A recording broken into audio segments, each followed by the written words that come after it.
kì í kú léwe wàá fọwọ́ páwú wàá fèrè kí tóbi. ọmọọba Adésopé Quadri ló ṣọjọ́ ìbí tòní o.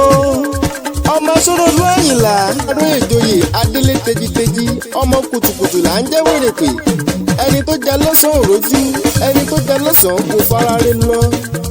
ọmọọba Adésopé Quadri ìwọ lọmọ Ayinla tó lẹ́yẹ méjì ní rọ̀gbàrọ̀gbà ọ̀kan rojú ọ̀kan ròfọ́.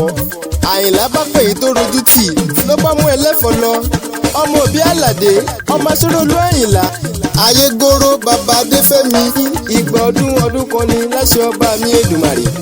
ọmọ òpómúlérò mọjá lẹ́kàn òpó gbáṣọ òpó pọ̀já ọmọ ìlẹ̀kẹ̀ kì í báwọ́ rèdí òǹkù ọjọ́ abákú aṣọ ní bá ní lọ. bí ó bá sáṣọ bí ó bá sétìgbà ìlẹ̀kẹ̀ onírúurú ìdí làbá máa rí bíi kókó bíi èèwọ̀.